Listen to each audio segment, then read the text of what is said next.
Good afternoon. Let's start our training 6. Today's topic is assuring system design. The details include methodology, modeling, cantilever assuring system design, design code setup, design multi-braced assuring system with the consideration of staged construction, and the 6th is ground movement analysis. Actually, the last topic will be blended into the previous topics. So first, let's review the methodology. The traditional method for assuring design is considered the pressure behind the wall is the active pressure.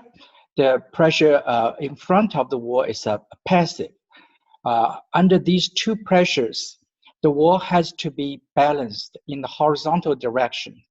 Also, should be balanced for the rotation at the at the tip of the wall. So this is the way to design with a traditional one. And the current method for most computerized analysis is based on something a little bit different. The pressure is still on two sides. From the back of the wall is still active pressure, and the front of the wall still a passive pressure. However, the soil and the wall is interactive, and the soils are modeled with springs in front and the back. And once the wall is pushed, and if the soil and the wall is separated, then the spring will automatically will be broken. So there's no tension between the soil and the wall. For the under the drainage line, the reaction is can be linear or non-linear. At the very close to the top, it should be smaller and then increase. So this is the current method. Visual slope can do both methods. So we will discuss these. The first one we discuss will be a cantilever retaining wall. Let's just look at how do we set up the model. And for that, before we use drawing method, but for the retaining walls, we mainly use the generator to generate the model. And we should also set the code, because in US we do not even need a code, but in the other area there's a different requirement for wall designing. So there will be different codes guiding the design. Visual slope allowed you set up to 6 different codes you can use. We will discuss that later. Also, when we do analysis, we need to input retaining ways and embed ways. Embedment ways, we just refer to this chart. The retaining ways actually is the spacing between 2 columns. So if for instance, if this is 6 feet, then you should put 6 feet here. And embedment width is the side of a soldier pile going to the soil. Say if it's 2.5 feet, then you have to put 2.5 feet here. But if it's a continuous wall, like a sheeting or slurry wall, then you just need use 1 linear foot or linear meters, depends on what kind of unit you use. The embedment should be the same.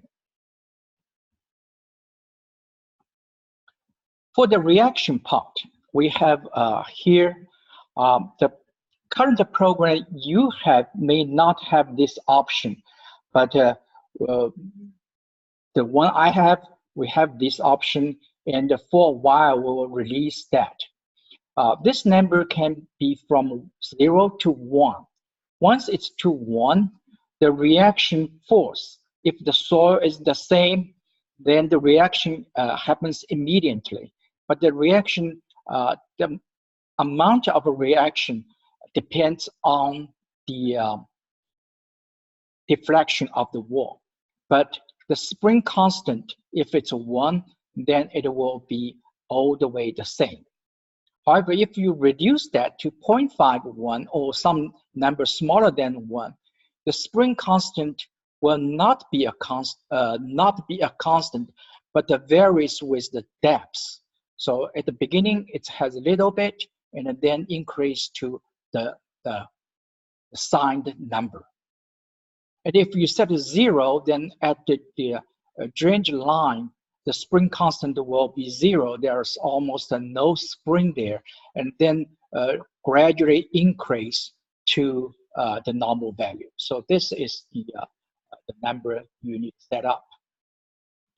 This is for the cantilever retaining wall. We also can do like anchored Deadman wall. Sometimes it's helpful. After that, we will use 2 examples. The first example is I took from a client in Taiwan. They have excavation total to 9.6 meters, which is about 29 feet deep, and had 3 levels of bracing.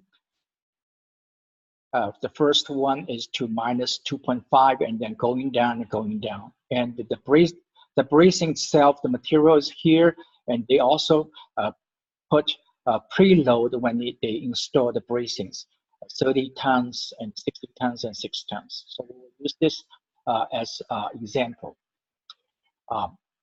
We also will use the generator to set up the model itself. After that, we'll use another example, which is in Louisville, Kentucky, and the excavation was 92 feet deep, and we use tiebacks. Actually, I designed this wall myself, so I will use this example too for a tieback wall analysis. We will also use generator to generate the model.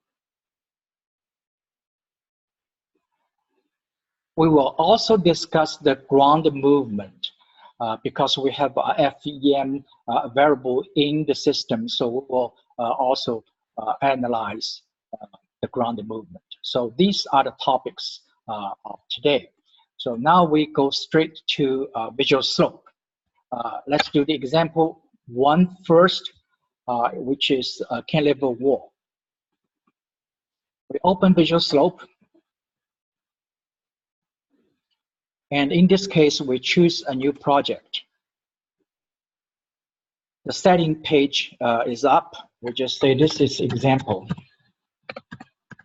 This example, and we choose the unit for length is foot, and force is pound. And right, we choose 0. Left, we choose 50. And for the top, we choose 34. So we start from left 0 to 50, and the bottom is 0 to 34.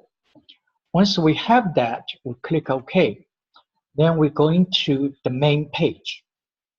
For every analysis, we need to establish the material property first. But here, we do not have any material property yet. So we need to set up material property. For this project, we have the soil and beams for the shoring itself. So we set up two different type of materials. First, we go soil, and we choose soil material. Now we don't have any, so we need a setup for those. So we say new. So the new page will show. We say the first one is send. We say send one, and the density is 125. Saturated, we say it's a 125 because there's no water for this one. Collision is 0. Friction is 32. For shoring design, we also need to set up modulus and Poisson's ratio for that. We assume this is medium dense sand. So I just use Poisson's ratio 1:10 to 6 as the modulus, and the 0.3 as the Poisson's ratio. So once we have that, we close it, then the sand 1 is shown in the box. And we can save this material to the material bank. I already discussed this several times. In case you did not hear before, you can save that so it will be in the database. You can also withdraw material from the database. We say we need a share, we withdraw that. The number is already set, so you don't have. You need to check the I already set, so I won't check to save time. Now the next one is set up beam for the shoring itself. Since we do not have one, we say new. We use HP 14 by 73, and we need input the bending modulus, which I already prepared, which is 1.5 e to 8, and the compression modulus is 2 e to 10 to 7, and the Poisson's ratio we say just 0.2. Self weight, it's not important for this because we not consider the weight itself. Longitudinal spacing, we say it's 2.5 feet. And shear capacity, you can calculate with the area and the grade of the beam. So I calculate it's a 4:10 to 5. So in that, now we have a HP 14 by 73. For future use, we can save that into the database. So the database has those. I also withdraw a one already stored there, HP 14 by 73 with concrete. This is another one. So once we have these, we close that. So we have the material, 2 types of material for soil, 2 types of material for the beam itself. So after that, we need to set up a model. We use generate. Go in here, we click stage setup. So the setup page will come. First, we need to set up the wall property. The wall top, from the top, it is 25 feet. And the 25 feet and the down, we use HP 14 by 73. And at 15 feet, we use HP 14 by 73 with concrete. And from that down, this number will continue to use unless you have another material. But you can set up as many as you want. So this is the wall section setup. And then we have the wall location, the top of wall, X1, Y1, we need to give it. X1, we say it's 25 feet. Y1, it should be the same as this because we start from the top. So it's 25 feet. And at the tip of the wall, I use 7 feet, but you can make your decision, so how deep you want to go. And the bottom of excavation is 15 feet. These two numbers are for if there's a back slope, but for our case, we don't have slope, so we leave this as 0. The width, we say it's 50 feet. It really does not matter too much. And after that, we need to set up the soil condition, the layer by layer. The top layer starts from 25 feet, and it is sand 1. And the next one, it's a shale, it starts from 15 feet. We choose weather shale.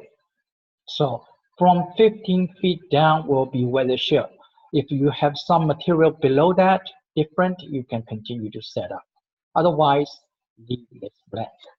So we have those, and now we need since this is a cantilever wall, there is no bracing need to be set up. So we leave those blank.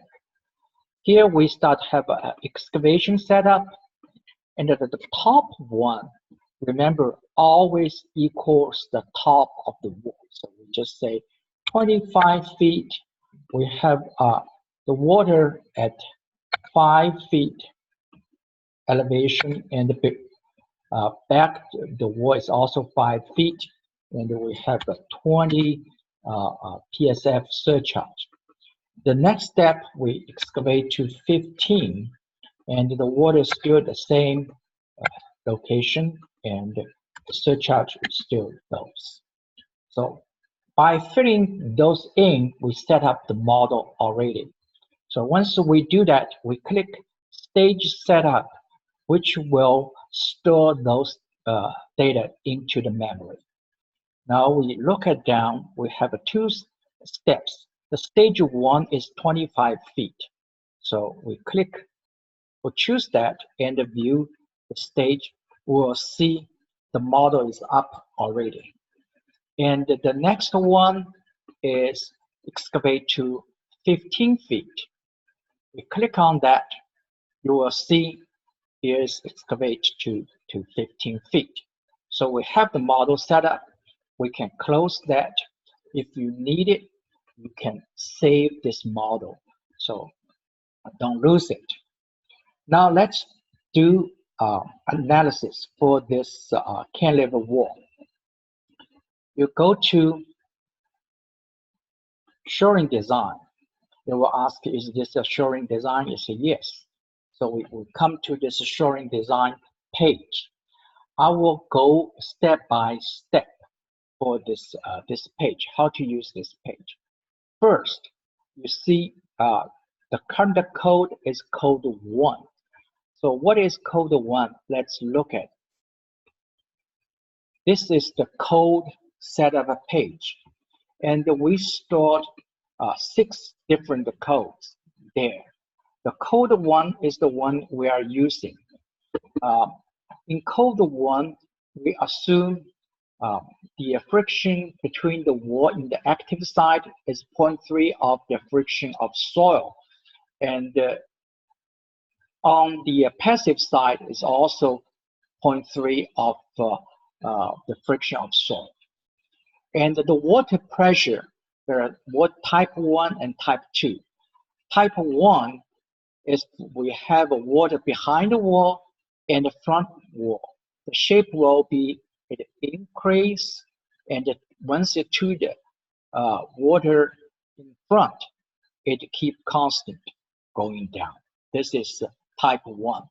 Type 2, it is the beginning is the same, but once you meet that, it will start to reduce to the toe is 0, because if the soil at the toe is very permeable, there will be a seepage happening here. So this at that point, the pressure should be 0. So depends on soil condition. You either choose type 1 or type 2. Let's just choose type 1 for now. The failing type 1 is a triangle, and the type 2 is a trapezoid. So we choose type 1 for our code. And also the analysis. You can choose the traditional method, This we discussed before, or you just choose the one with spring. We call the Winkler method. We use the Winkler method. You can also set up those combination numbers, and the factor of safety depends on the requirement of the code you use or the project requirements. After that, you go save and exit. Then when you use that, you will see this is a code 1. The same way you say, I want to use the code 2, then the code 2 will show its use of different numbers. If you save and exit, then the code 2 will be the current code. And you can establish your own code. You can change the name to your company's code or whatever, and set up those numbers and save it. But for now, we still use code 1 for our design, for this one. All right. Now, so we're going to the design. And here we say we have a 2.5 for the spacing, and the embedded width is 2.52. Here we pick 0. The first, we say we do not include the ground. I will tell you what means include the ground. So we use active pressure as the analysis. You can use at rest in the program defined. I will discuss this later. You can also use user defined. When you use user defined, then it can be any type of pressure you want to use. And you can also use excavation released, which if you, I do not have time to discuss this today, but if you have a question you want to use it, you can send an email to us and we can discuss it later. And additional pressure, it is the pressure besides those pressure you want to add on, maybe like a water pressure from the top or something special pressure you want to combine the additional with the one you choose, then you can do with that. The program also allowed you to have options, say automatically adjust embedment length, or you want to fix it. And also let you choose either consider staged construction or not consider staged construction. So for this one, we say we do not consider stage construction, just the one-step excavation. It's pretty simple, so we can do that. With those all set up, we run analysis. And you will see this is the bending moment. This is the bending moment. And this is shear force. You can print these, say, if you want to print that, you can print the chart. This will give you, you can also print the entire report. So you will also see the diffraction. It goes something like that. But overall, it's quite a small diffraction. And you can also have a settlement. The settlement number is right there.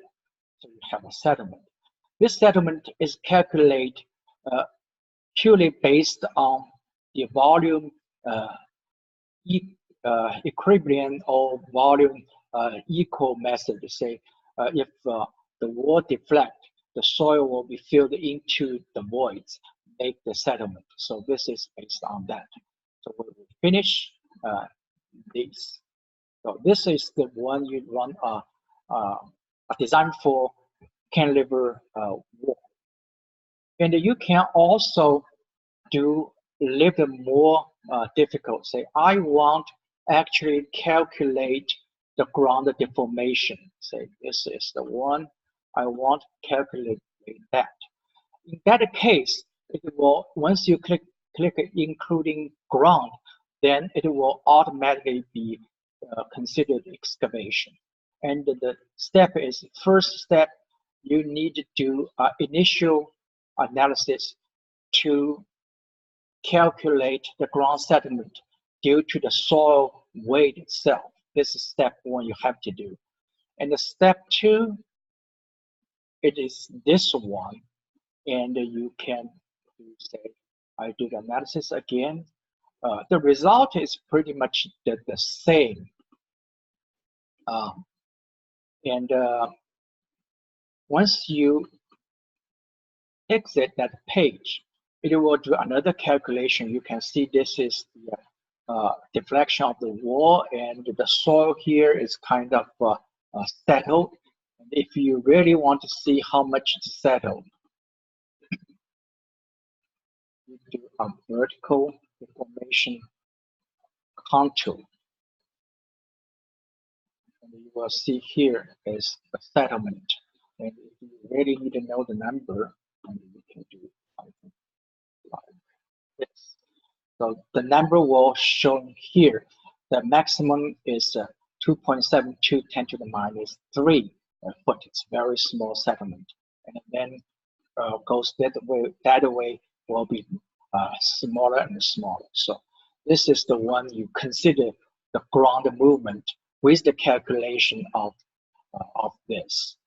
So this is the one. If you want to do say a deadman one, you click that. Say if my deadman width is 1 foot, and you can make a calculation. The spacing, I'll say spacing is 3 feet, and the compression or tension would be 8. So 8. So when you do a calculation with Deadman, maybe not. I don't know why. Oh, it's in I have to get out and recalculate. I will just skip that just to save time. If you want to try, you can try that without the finite element portion. So this is the cantilever wall design.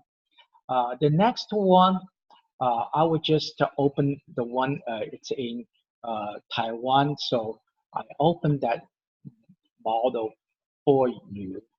This is the total model. Say if we want to establish this model, we will still use the generator. And you must first set up the material. We have the material set up, and we have the beam also set up. Then let's do just the modeling. We assume I just erase these.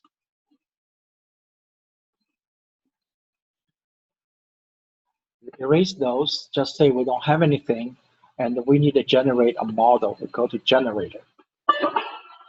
Oh,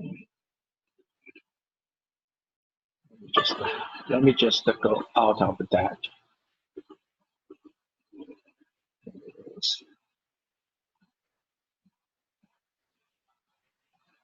We go from here. This is front. And we delete those.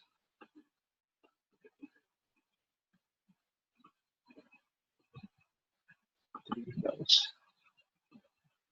Okay. Now we go to the generator. Okay, well, I already set up those. From 0 down is the pile we will use. And we set up the top of the wall coordinate, also the tip, also the excavation depths here. And all these numbers very similar to what we have for the cantilever retaining wall. But from here, we set up the soils. From 0, it's a backfill, and minus 1.7, it's a fill with the silty clay. Everything you can set up this way. But in this case, we have bracing. The bracing including the elevation, the stiffness, which is the EA divided by L. So I put this number in. We also have a preload for this one is 30 ton. And the spacing is 5.25 meters. So you can use the same way to set up for each layer of bracing. And then we just delete those. This is already set up. So I delete those.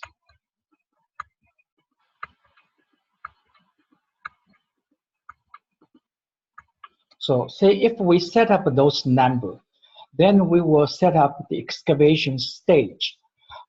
If there's a more complicated, you can use auto stage setup. But you need to give a number here, which is the depth below bracing.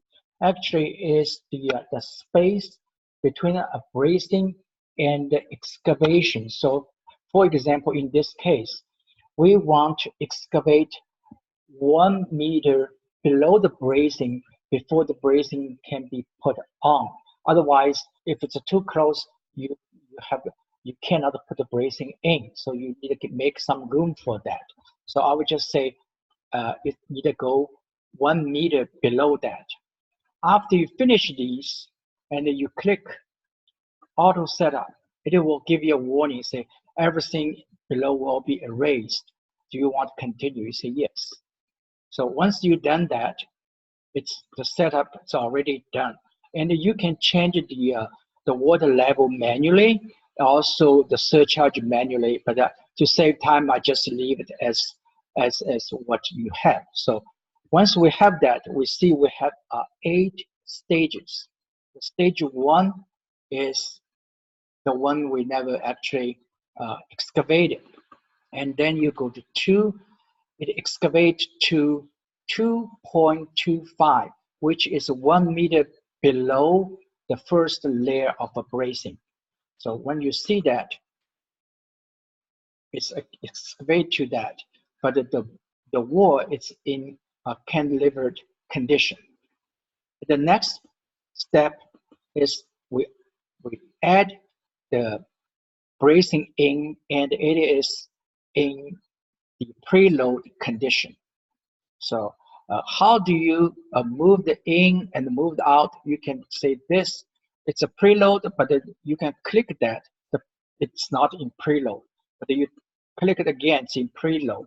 And you can also move the out, say, I do not have this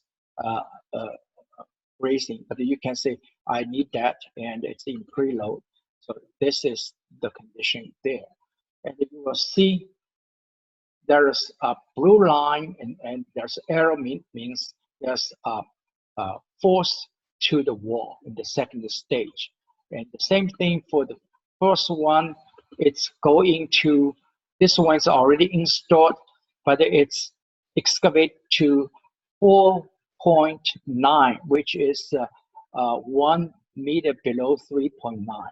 And so on and so forth. You can see this is the next step. So after all, it will have a 8 steps. So after that, you can see this is the one. The model is already set up. So once we set up model, we close this form. You can go to the analysis page, and here we can do the same thing. We say this is the 1, and if you want to include the ground movement, then you have to go step by step from stage 1 to stage 8. But if you say, let me just do that, say we want to have included, then when you do the first one stage, it will be just a not excavated stage.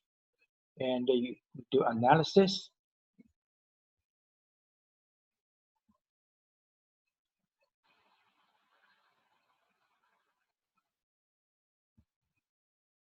It will calculate the settlement of the soil on its own weight.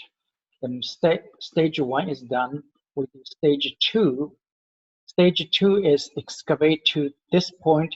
It's a cantilever condition, and we still put this as a 1. We use active and the fixed embedment.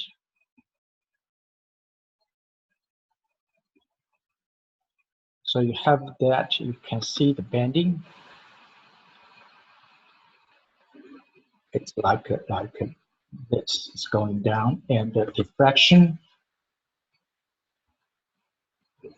is going to that. Because the soil here is very soft, so the diffraction is very deep, it's going to this way. Once you finish,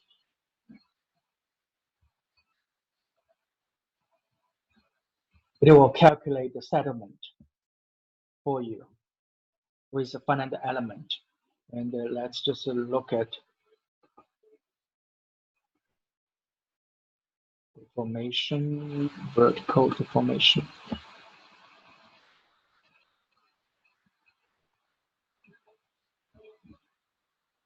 Okay, you will see here there's some settlement. It's about 2.72 minus 3, and here's something heat. So that's the one. And we can continue go on. I just go one step further. This is a preload, and we still calculate with the same way.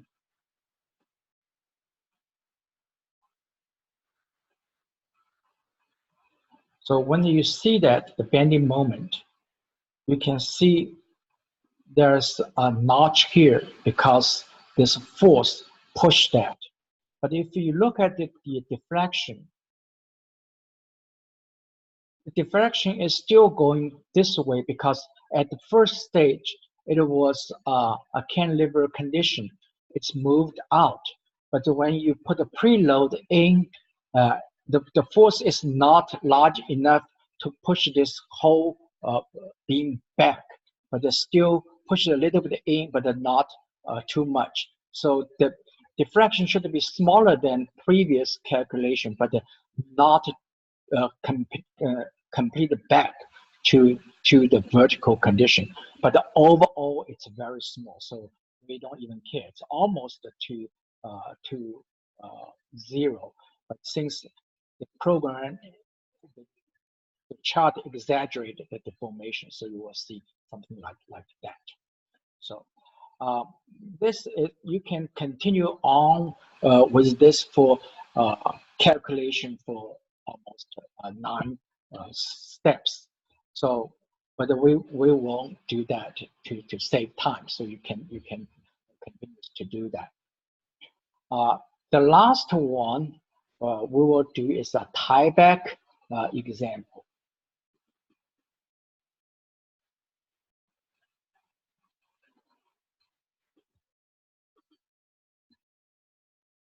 This is a tieback example. It is like that, but we also still use the setup page to generate everything. And let's see, let me just put setup.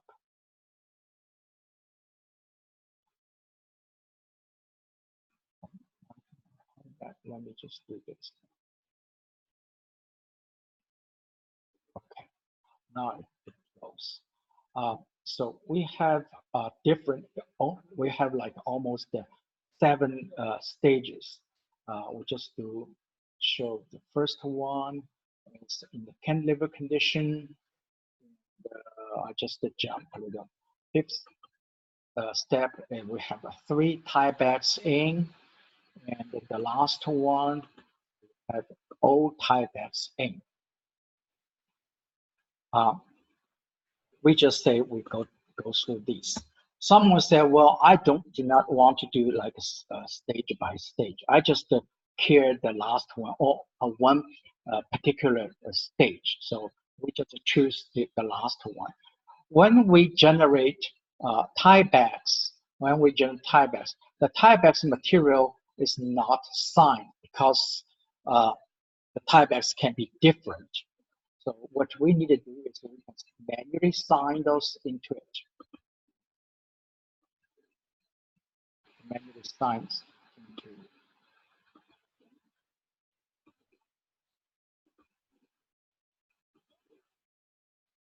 Okay, now we sign. We can also change the length of that or the angle of that.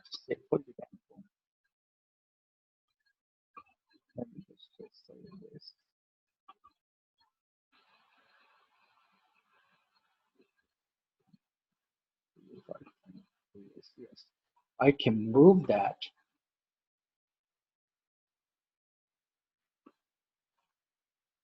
I can pull this a little bit longer to make it different. So you can do whatever you want to modify this to set your need. And after that, you go back, you're going to the analysis.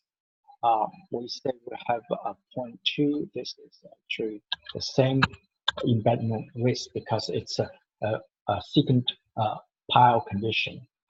And we do not want to include the ground because it's going to take us a longer time. And in that case, we do not want to use active pressure. We want to use program-defined pressure. Program-defined pressure is for the wall, if multi-braced wall, we use 0.65 height times the density of the soil. So it's a 0.65 gamma H. And once we set up those, and we can run the analysis. And also, we can also choose, let the program adjust the length of the tie back. Click on these. Let's just do that. Okay, now the calculation is complete, and you can see the bending moment. It's something like that. And the shear force, and the deflection. Diffraction is diffract a little bit here, quite a bit. You see here is almost zero. In the reality, if you consider step-by-step calculation, this will not be that close. It will go further out. And you will see the tiebacks, because you set up the tiebacks, factor safety is 1.5. It will automatically meet this requirement. And if you look at the failure surface, we set the failure surface as triangle, then it will go follow the failure surface out. So inside you do not have to grout. The outside you have to grout. So it automatically give you the number for design. So that's the way you can use for multi tieback shoring system design.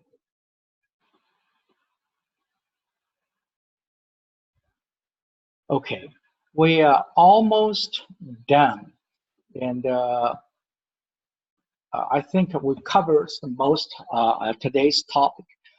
If I go that it's so fast because these are existing projects already finished, but you have to try several times to get it right. Now, I will leave the time for questions. If you have questions, you can turn on your microphone. You can ask, we can discuss.